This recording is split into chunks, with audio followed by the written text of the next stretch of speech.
My name is Rachel Riggs.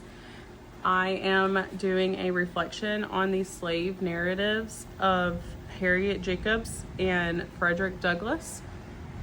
I will go ahead and give a disclaimer. This is a very hard topic for me. The readings were easy. I understood it. It's a very emotional video. And I personally, I understand that I am reflecting on the genealogy, the bloodline, and the families, and how the black and white families are portrayed. But I find this to be rather graphic and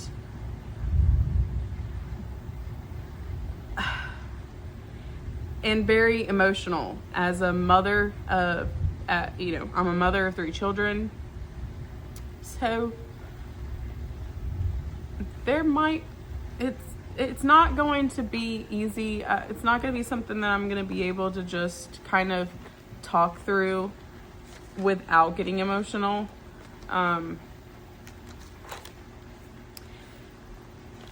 But there were a lot of interesting pieces in these writings that I, do want to highlight on. Maybe kind of getting through the easier parts would be easier for me. First, the curse that was brought up in Douglass's writings.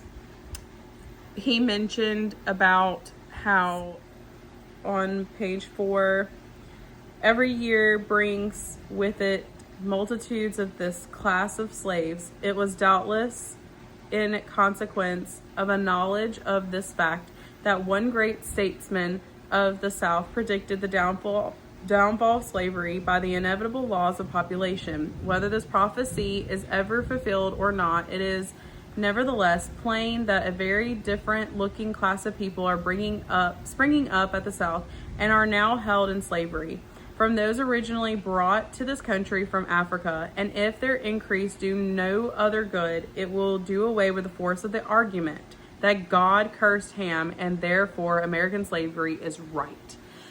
This was such an interesting thing that I never actually heard before, and personally wanted to do my own little research and deep dive, and did not realize that at that time that was a reference that the white people had made, stating that biblically slavery was backed up, and essentially, if you don't know, the God cursed Ham. Ham was the youngest son of Noah, and he was cursed for seeing his father naked. Now, I don't really know all the theology behind the reasoning, but essentially God cursed him to be Ham, who was the father of Canaan, or the son of Canaan, and the Canaanites. The Canaanites were being cursed to be slaves to their brother. And so in this reading, I just wanted to point out to you that I did not know that was one of the tactics or excuses that these slave owners use to justify themselves. But to go back to Douglass and Douglass' perspective, I'll just emphasize on the fact that Douglass is male versus Jacobs, who's female. Douglass, as a male, right off the bat, we see something that you don't realize how unappreciative you are until hearing this, that Douglass didn't know how old he was. Not only did he not know how old he was, but he didn't even really know who his father was. And the reason behind this is because back in that time of 1818, he was pulled from his mother at infancy. Now, if by reading this, I may assume that this was just a regular practice, I think that this was possibly just Douglas's experience.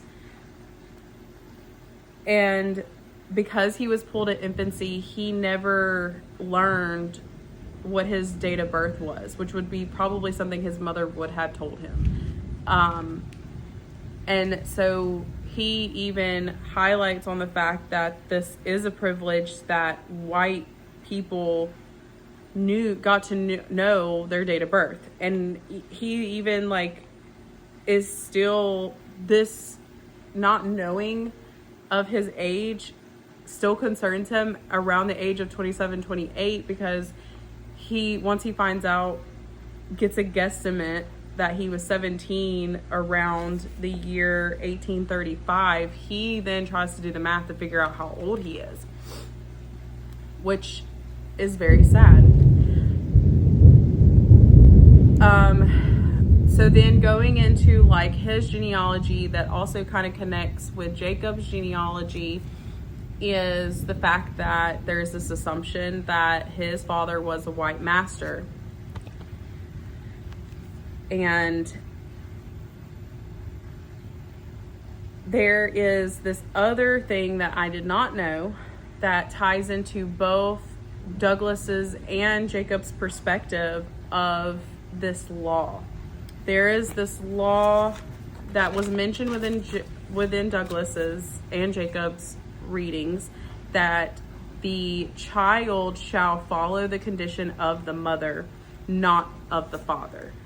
And it took me a second to understand what that meant, and did a little bit of research. And so what that means is, even though Douglas's father could have been his white master, he was treated as the mother's condition as a slave because she was a black slave, which just emphasizes how corrupt and messed up the white people were of this time to have, because they knew essentially the child is going to be born from the mother, and on top of it, not only just the white and black supremacy deal, we're talking about even males being more entitled to creating laws and controlling the narrative. And this law that was in place, that clearly must have been put in place to get the white masters off the hook and not being held down to taking care of their children that they impregnated the black slaves, which is all cruel. It's just all cruel on all ends.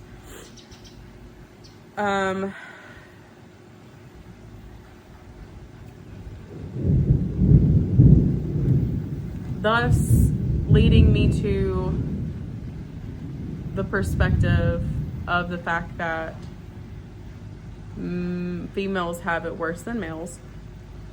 We end chapter 1 under Douglas's readings that he witnessed this horrific beating of his aunt, who was sought after by her, I guess it was her master. I don't know who what was his name? Colonel Lloyd at the time became obsessed with his aunt Hester. And because of the fact that she disobeyed him in some way, because somebody else, I guess, was attracted to her too. She then was beaten, and he witnessed her beating. I say that it's worse for the female than the male.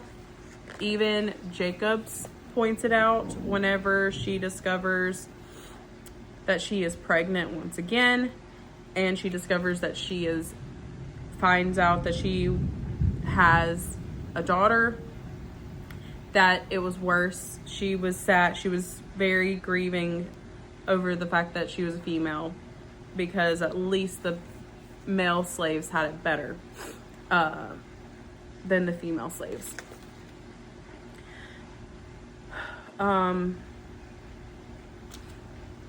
Jacobs even has a quote pertaining to her own father's dad, who was white, that they were tangled skins are the genealogies of slavery. There was nothing good that came from slavery. It was not fair.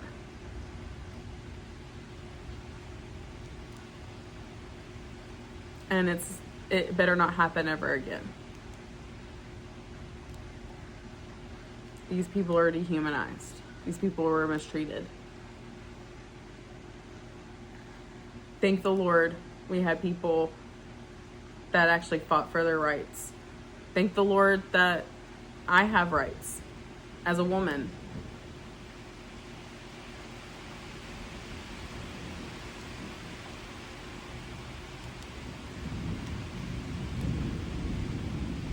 Thank you.